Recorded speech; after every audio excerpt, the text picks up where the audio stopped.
Hello दोस्तों, मैं हूं आपकी होस्ट सैयदा दुआ ज़ैनब और आप देख रहे हैं दी कमर चीमा शो। आज के शो में हम दो इम्पॉर्टेंट जो है वो बातें उन पर डिस्कशन करेंगे। सबसे पहले तो जो chief of defence staff Anil Chauhan साहब हैं, उन्होंने दुनिया के सामने बताया कि जो ऑपरेशन सिंदूर है वो एक non contact multi domain mission था, जिसमें एयर, सी, साइबर इंटेलिजेंस ऑपरेशंस और डिसइंफॉर्मेशन काउंटर मेजर्स शामिल थे। उन्होंने जो मेन चीज़ बताई वो ये है कि 15% तक जो रिसोर्सेज थे वो फेक न्यूज़ और प्रोपेगेंडा पे जो थे वो खिलाफ जो है वो यूज़ किए गए। और ये मॉडर्न वॉरफेयर के एक नया सैंपल है जिसमें लॉसेस से ज़्यादा आउटकम्स को इम्पोर्टेंस दी गई।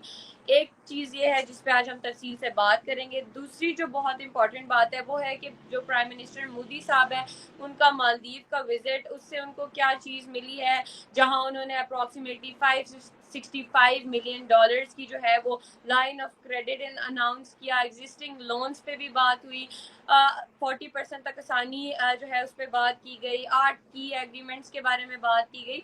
इस सब के बारे में आज हम तफसील से बात करेंगे डॉक्टर कमर चीमा साहब से। तो जी डॉक्टर साहब, जैसे कि पहली न्यूज़ आपने देखी, तो जो CDS हैं उन्होंने कहा कि ऑपरेशन सिंदूर जो है वो अभी भी एक्टिव है, लेकिन इसकी कोई ट्रेडिशनल बैटल फील्ड, इमेजनरी या फिर ओपन कॉम्बैट जो है वो पब्लिकली सामने नहीं आई। तो इसी हवाले से मेरा आपसे सवाल ये है कि ऑपरेशन सिंदूर जो है वो अभी भी जारी है, लेकिन कोई ओपन बैटल फील्ड एक्शन नजर नहीं आया। तो क्या ये दरअसल एक साइकोलॉजिकल वॉरफेयर है, ऑपरेशन है जो पाकिस्तान पर प्रेशर डालने के लिए बनाया गया है? इंडिया जो है वो क्वाइटली एक न्यू हाइब्रिड वॉर मॉडल पर काम कर रहा है। जी बहुत शुक्रिया। देखें, दुआ ये बड़ी इम्पोर्टेंट बात है जो आपने इंट्रो में कही कि ख़ास तौर पे वो जो भारत के जो मिनिस्टर साहब हैं, सॉरी CDS साहब जो कह रहे हैं, और हमें तो ये लगता है कि ये अपने फौजियों को दोबारा तैयार कर रहे हैं। ठीक है, फौज को तैयार कर रहे हैं और वो ये कह रहे हैं कि हमें पाकिस्तान पे हमला करना है, और वो अपनी फौज को ये कह रहे हैं कि भाई 24/7 तैयार रहो। 24/7 365 डेज जो हैं वो तैयार रहें।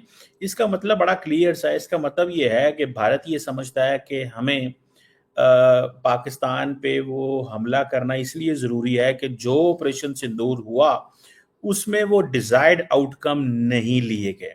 अगर आपको याद हो कि डिजायर्ड आउटकम वो हैं जो इंडिया को चाहिए। एक तो ये है जी कि टेररिस्ट हमने हाइड आउट्स हमला कर दिया जी, 100 दहशतगर्द हमने मार दिया।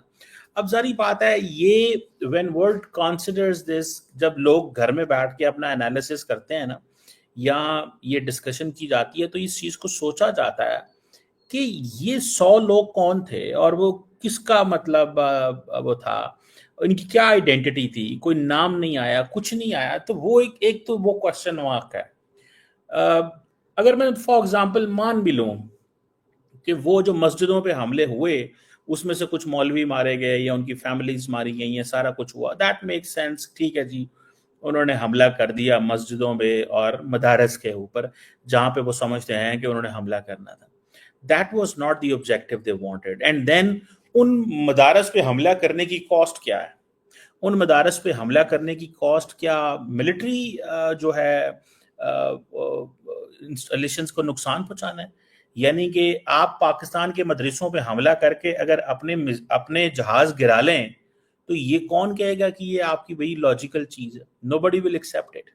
और इंडिया के अंदर बेसिकली लोगों ने क्वेश्चन मार्क लगाया।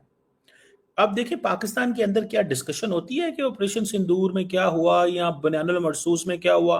पाकिस्तान के लोग तो और चीजों में मसरूफ हैं। इंडिया के अंदर अभी भी इनका जो ऑपरेशन सिंदूर है उसके आउटकम के ऊपर बात हो रही है, जिसमें ट्रंप कह देता है जहाज गिरे, कभी ट्रंप कह देता है हमने हेल्प की, इंडिया कहता है हेल्प नहीं की।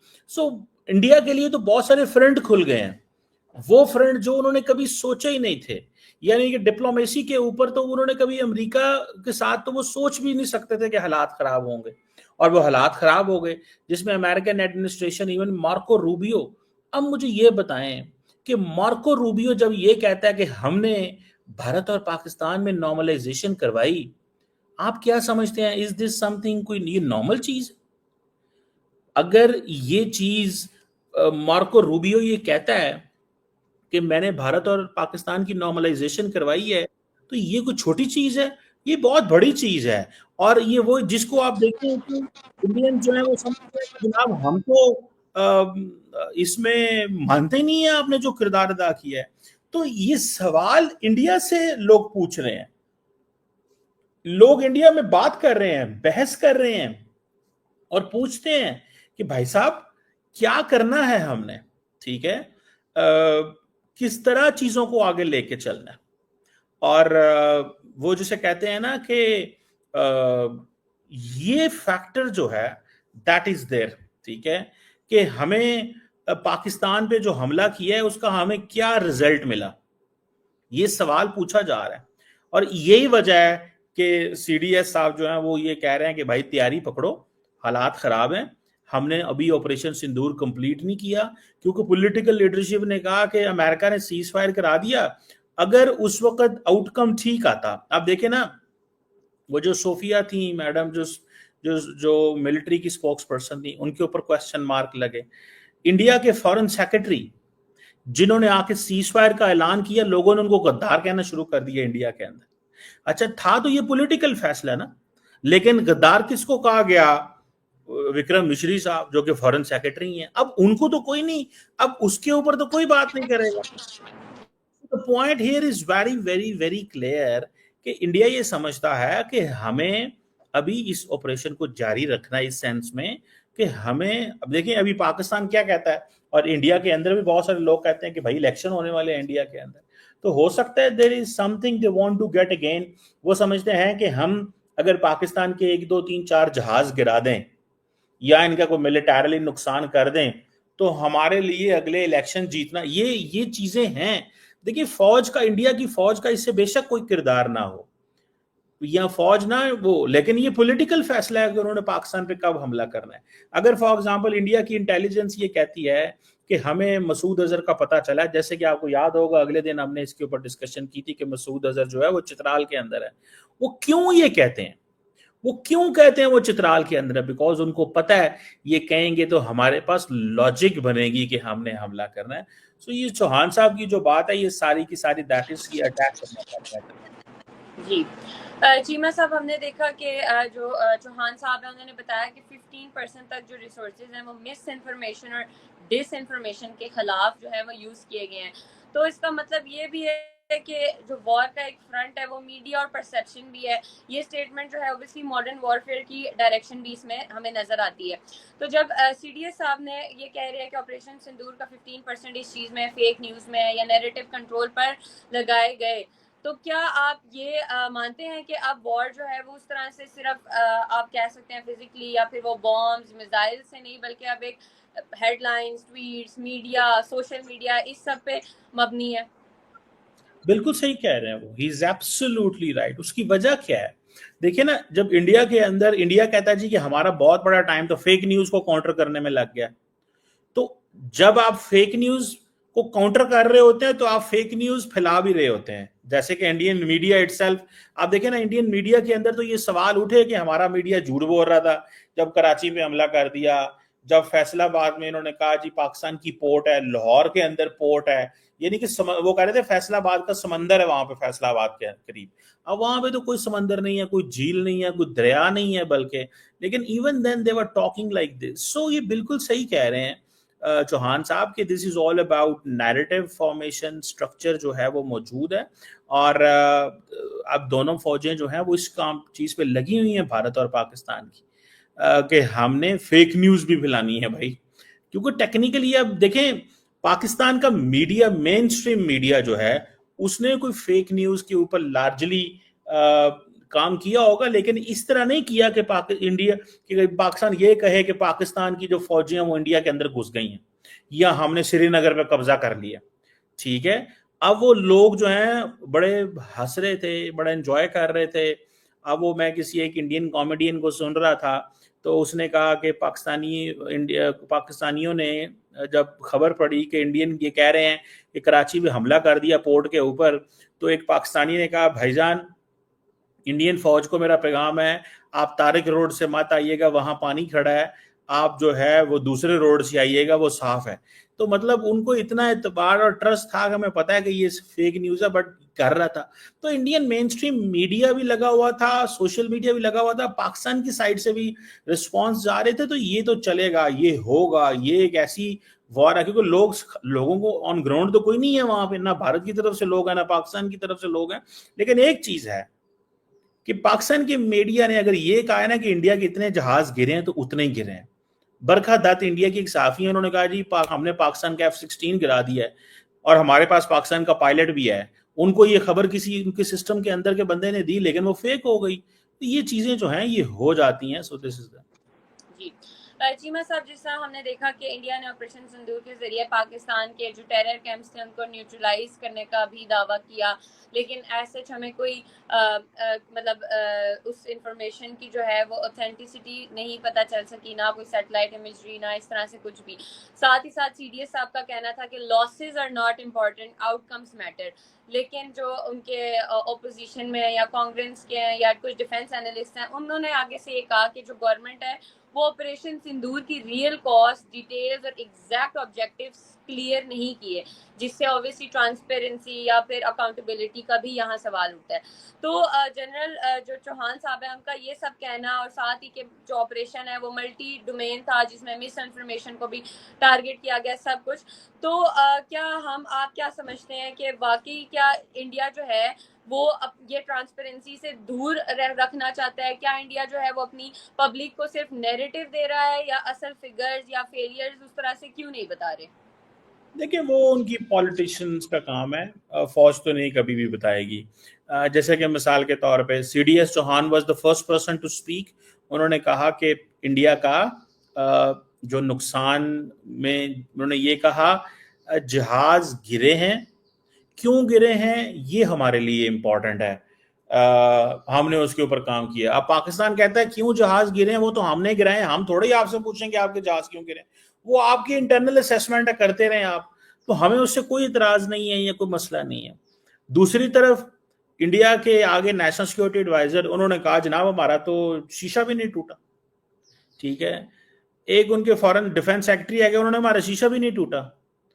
फिर उनके जो वो डिफेंस हैं, जो उधर के उनके मिलिट्री अटैची टू इंडोनेशिया ने कहा जी हमारे कुछ जहाज गिरे हैं और हम पाकिस्तान के जहाज नहीं गिरा सके, उसकी वजह ये थी कि पॉलिटिकल साइड से कंस्ट्रेंट थी। तो हर बंदा तो इंडिया के अंदर डिफरेंट स्टोरी सुना रहा है। क्या अब उनकी इंटरनल वर्जन क्या है, वो तो पार्लियामेंट को वो मुंह नहीं लगाते क्योंकि वो मेजोरिटी में है मोदी साहब। तो ये चीजें चलेंगी जब तक मोदी साहब फैसला नहीं करते कि हमने क्या बताना। जी बहुत शुक्रिया चीमा साहब। अब अगर हम अपने दूसरे टॉपिक के बारे में बात करें, तो आपको पता है कि मोदी साहब जो हैं वो रिसेंटली उनका मालदीव्स के बारे में सारा विजिट वगैरह, तो मोदी साहब ने, हमने देखा इतना बड़ा जो है वो लोन वगैरह की बातें हुई, एग्रीमेंट्स किए। तो क्या इंडिया जो है वो वापस मालदीव्स को अपनी तरफ लाना चाहता है चाइना के इन्फ्लुएंस से बचाने के लिए? देखें, इसमें इंडिया को एक चीज़ का ये एडवांटेज है। अगर मैं मोदी साहब के ओवरऑल इस विजिट की असेसमेंट करूं, तो मोदी साहब ने इस विजिट को, that is a turning point India Maldives relations. और मोदी साहब ने, इंडिया ने एक टेंजिबल इकोनॉमिक सपोर्ट दी है और $565 मिलियन की क्रेडिट लाइन दी है, इंफ्रास्ट्रक्चर दिया है, मल्टी लैटरल कोई एग्रीमेंट्स कर रहे हैं जिसमें वो कह रहे हैं कि हम आपकी जो रीजनल पार्टनरशिप है उसको अहमियत देना चाहते हैं और फ्री ट्रेड के हवाले से निगोशिएशंस करना चाहते हैं, एक रोड मैप ड्रॉ करना चाहते हैं, and so on and so fourth. So India ने ये, वो समझते हैं कि ये हमारे लिए स्ट्रेटेजिक सिग्निफिकेंस का दौर है जिसमें हम डेट रिलीफ दे रहे हैं मालदीव्स को, फाइनेंशियल असिस्टेंस दे रहे हैं और रीस्ट्रक्चरिंग करेंगे वो जो एग्जिस्टिंग क्रेडिट लाइंस हैं। सो इंडिया की एक चीज मुझे है कि इंडिया देता है खित्ते के ममालिक को, छोटे ममालिक को पैसे पूसे, लेकिन गिनवाता बहुत है। मिसाल के तौर पे जैसे वो कहते हैं जी हमने इस पूरे खित्ते के अंदर वैक्सीन दी, हमने सबको दिया वैक्सीन। पाकिस्तान के साथ तो उन्होंने कुछ नहीं दिया, वो इंडिया ने बनाई जरूर, India is known as a vaccine capital of the world, लेकिन इंडिया ने बाकी ममालिक को दी, लेकिन गिनवाता बहुत है। बार बार जहां जाते हैं हमने आपको ये दिया, हमने आपको वो दिया, हमने आपको ये दिया। That is where people get offended. लोग ऑफेंड भी हो जाते हैं कि अगर आपने दे ही दिया है तो ये आप जगह जगह पे बता के, ठीक है, it gives you as a status के जी हाँ जी आप एक एक रीजनल प्लेयर हैं, बट अगले बंदे की जो सेल्फ रिस्पेक्ट है उसको, या अगले मुल्क की जो सेल्फ रिस्पेक्ट है उसको भी नहीं आंच आनी चाहिए। So India consider this as strategic significance. और दूसरा, वो चाइना और तुर्की का विजिट कर दिया था मौजू साहब ने जब ये प्रेसिडेंट बने, तो वो उसको भी मैनेज करना चाहते थे। और वो मालदीव समझता था कि जो मौजू है, जो इंडिया है, उसके चाइना तुर्की से अच्छे ताल्लुकात नहीं है। सो उन्होंने उसको भी बैलेंस करने की कोशिश की है। और एक तो ये चीज है। अब दूसरी अहम बात ये भी है, इसको अगर हम समझें तो इंफ्रास्ट्रक्चर के हवाले से काफ़ी काम करना चाहता है इंडिया वहाँ पे। और मेरा ख्याल है कि जो मालदीव्स की जो मिनिस्ट्री ऑफ डिफेंस है वो इंडिया की ग्रांट असिस्टेंस है। सो क्या इंडिया, मालदीव्स की आप क्या समझते हैं, क्या रह गई जो उनकी कैपेबिलिटी रह गई कि उनकी जो मिनिस्ट्री ऑफ डिफेंस के ऊपर मोदी साहब की तस्वीरें लगी हुई थी, ठीक है ना जी, मोदी साहब की तस्वीरें लगी हुई थी मिनिस्ट्री ऑफ डिफेंस के ऊपर कि जनाब हमने आपके साथ आपकी सपोर्ट की है, हमने आपको ये बिल्डिंग बना के दी है। और ये जो चीज़ है वो यू नो ये दैट इज़ वेयर वो बड़े इस चीज़ को बंदा महसूस करता है। वो मैं देख रहा था मोदी साहब की तस्वीरें लटकाई हुई थी उन्होंने डिफेंस मिनिस्ट्री के ऊपर। सो एक तो ये चीज़ है, लेकिन मालदीव्स की कौन सी डिफेंस फौज है या क्या चीज़ है जो होगा। सो मुझे तो ऐसे लगता है कि India wants to use Maldives को इस्तेमाल करना चाहता है इन टर्म्स ऑफ जो इसकी जिसे कहते हैं ना स्ट्रेटेजिक डेप्थ के तौर पे भी इस्तेमाल करना चाहता है कि कल को हमें इस्तेमाल करना पड़े मालदीव्स को कहीं पे हमला करने के लिए, ये पाकिस्तान को थोड़ा सा इस पे सोचना पड़ेगा कि क्या इंडिया जो है या मालदीव जो है it is ready to be a nation और to be a country where India would have a strategic depth the way we had that in Afghanistan for some time. तो ये चीजें हैं। अब ठीक है, इंडिया के जो 60 इंडिपेंडेंस डे पे वहाँ पे गेस्ट ऑफ ऑनर थे जहाँ पे बड़ा ग्रैंड वेलकम दिया, बड़ा वंदे मातरम गाया गया, इंडिया मालदीव के झंडे गलियों में, इंडियन जो डियास्पोरा है वहाँ पे वो भी था। आप देखें ना, इसको आप देखें इस सेंस में कि कहाँ पे था इंडिया आउट कैंपेन मोइजू ने चला दी, और कहाँ पे वो मोदी साहब को जफ्फियां डाल रहा है और कह रहा है भाई तुम तो मेरे भाई हो, बड़े भाई हो मोदी साहब, आप तो हमें मुझे बहुत अच्छे लगते हैं, अब आप आए। तो मोजू ने बेसिकली थोड़ी सी जिसे कहते हैं ना एक इंडिया को एक मुश्किल दी है। और वो मुश्किल क्या दी है कि पहले उन्होंने चाइना के करीब हुए, इंडिया को जो जो कंफर्ट लेवल था मालदीव से उसको खराब किया, और मौजू ने इंडिया को कहा मेरे साथ पर्सनली डील करो, मुझे मुझे बताओ तुम मुझे कैसे ट्रीट करोगे तुम, क्योंकि मैं कन्वेंशनल पॉलिटिशियन नहीं हूँ मालदीव्स का। तो ये चीजें बेसिकली मौजू ने, जो प्रेसिडेंट मौजू की बात कर रहा हूँ, उन्होंने ये की हैं। बहरहाल इंडिया आउट कैंपेन से एक ये जो रिलेशनशिप है मैं समझता हूँ दैट्स वेरी इंटरेस्टिंग। और अब देखना ये है कि ये एक लॉन्ग टर्म चीज़ चलती है। मौजूद चाइना को कैसे बैलेंस करेगा, क्योंकि उसने अपना पहला दौरा तो चीन का किया था, उनको चाइनीज को क्या देगा। और तुर्की जहाँ पे दौरा किया, और दोनों दौरे उसने सिर्फ और सिर्फ इंडिया के लिए किए, तो उन मुल्कों को भी पता चलेगा क्या ये हमारे साथ खेल रहे थे या कि वाकई जो है वो सिर्फ इंडिया को जिसे कहते हैं ना एक अपनी तरफ एलोर कर रहे थे या उनको अपनी तरफ लेके आना चाहते थे। पर्पस क्या था अभी मेरे ख्याल है कुछ अर्से में ये भी पता चल जाएगा। लेकिन मौजू ने छक्का सही मारा है, पहले इंडिया को ऑफ बैलेंस किया, इंडियंस को निकाला, इंडियन फौज को निकाला, बाद में उनको बुला लिया।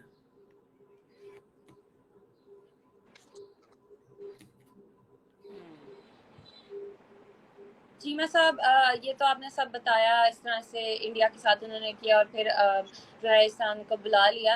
लेकिन हमने देखा कि मालदीव्स ने पहले चाइना से भी जो है वो इंफ्रास्ट्रक्चर बनवाया, मतलब कर्ज वगैरह लिया, और जो मौजू है वो खुद चाइना जो है वो लीनिंग लीडर समझे जाते हैं।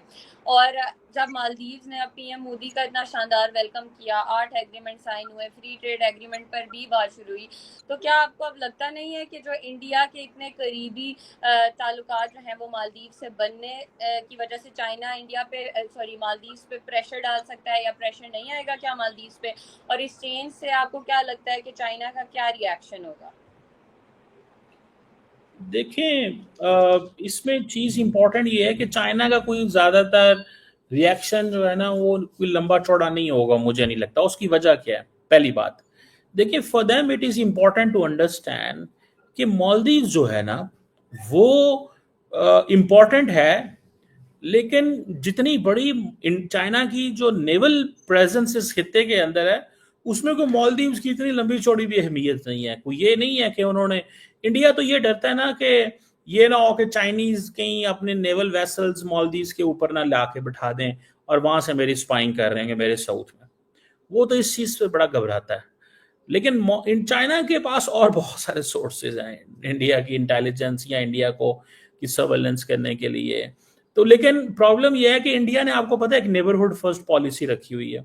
तो उस नेबरहुड फर्स्ट पॉलिसी के अंदर उनको एहसास है इस चीज का कि मालदीव, श्रीलंका, ये छोटे छोटे मुल्क जो है ना, इन्हें हमें अपने साथ रखना चाहिए। वह बांग्लादेश के साथ मामला ठीक नहीं है, पाकिस्तान के साथ हमेशा से मामला ठीक नहीं है, तो फिर कौन सा और मुल्क है इस खित्ते के अंदर जिसके साथ ताल्लुकात ठीक होने चाहिए? नेपाल बॉर्डर है, छोटा सा मुल्क है, भूटान वैसे ही वो उनके साथ है, तो रह क्या गया पीछे अगर सवाल देखा जाए तो ये श्रीलंका, मालदीव के साथ भी अगर इंडिया इनको भी नहीं मैनेज कर पाता, तो ये तो देखे ना इंडिया ने इनके ऊपर इन्वेस्टमेंट कितनी कर दी है। मौजू को इंडिया ने एज ए, जिसे कहते हैं ना, स्टेट गेस्ट के तौर पर बुलाई रखा है। इतना प्रोटोकॉल दे दिया मौजू को कि उसको तो मतलब लंबा चौड़ा प्रोटोकॉल दे दिया। तो ये इंडिया ने एक तो ये चीज सारी बात की है, ठीक है।